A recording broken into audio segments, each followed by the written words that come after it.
So after Bitcoin came out, there's two things that I think are important to talk about before I jump into Ethereum. With the first one being that after the Bitcoin blockchain came out, a bunch of people started to learn about this technology and started to build all sorts of things on top of the actual technology of Bitcoin.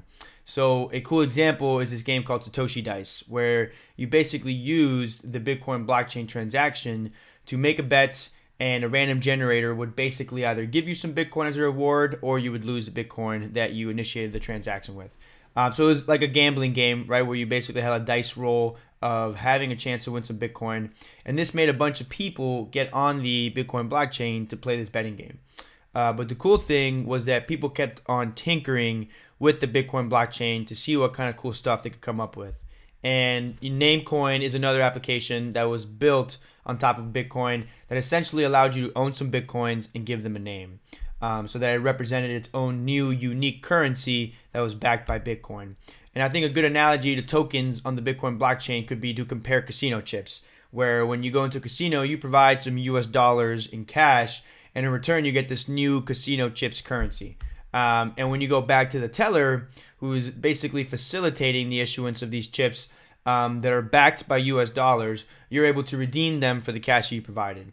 And again, there's a central issuer in the casino that is responsible for the issuance of these chips and the redeeming of the original currency, which in this case is the US dollar.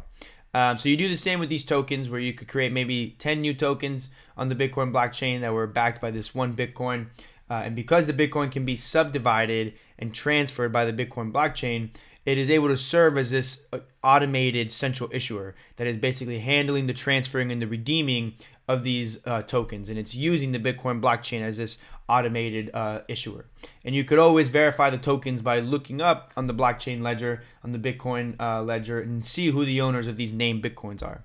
And really, that type of technology led to so many different tokens and new cryptocurrencies being made and sold back and forth on the Bitcoin blockchain. And so the Bitcoin blockchain, just by its design, it allowed developers to build these funky types of applications or new currencies that live within the actual blockchain. And they did this just by taking advantage of how the blockchain was designed and using this native programming language that lived within the Bitcoin blockchain called Bitcoin script. But ultimately, just with the way that the Bitcoin blockchain was built and designed, it wasn't an ideal blockchain for you to use, and write code to build stuff on top of, right? And because its main purpose was really just to be this digital payment rail for the internet, right?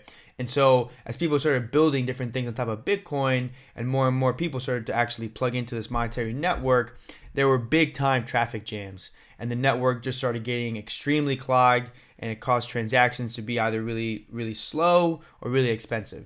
So because of this, people started building basically different versions of Bitcoin. And these networks, they attempted to compete with Bitcoin by being faster or being cheaper in different ways. And early on, the way that these engineers were doing this was by doing these things called forks. So things like Litecoin and Bitcoin Cash, which came out after Bitcoin and before Ethereum, these are examples of forks of Bitcoin.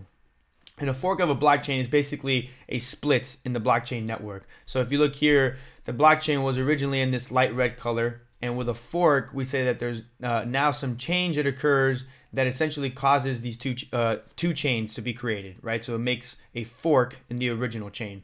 So this dark red one could be a continuation of the original chain, and this yellow fork is whatever this new chain is.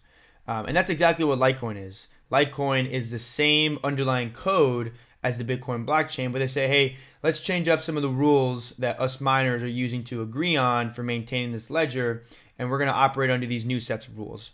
So if we look at this slide, the Bitcoin blockchain would basically be this flow of old rules, little squares, and then the Litecoin blockchain would be these new rules, little squares.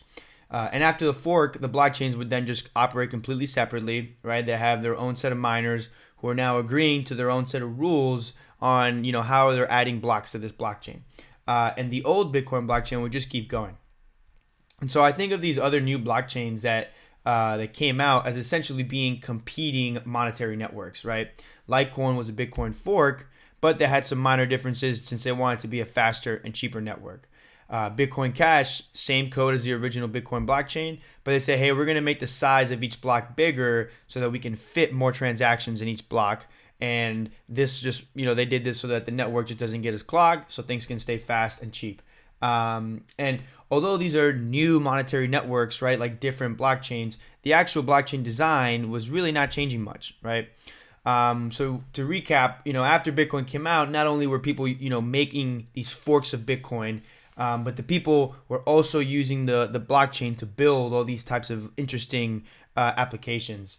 And although the engineers were able to use the Bitcoin blockchain, again, it was not an ideal blockchain, where it can be this multi-purpose chain where you can not only send peer-to-peer payments back and forth, but that you could also build these, tons of different unique applications on.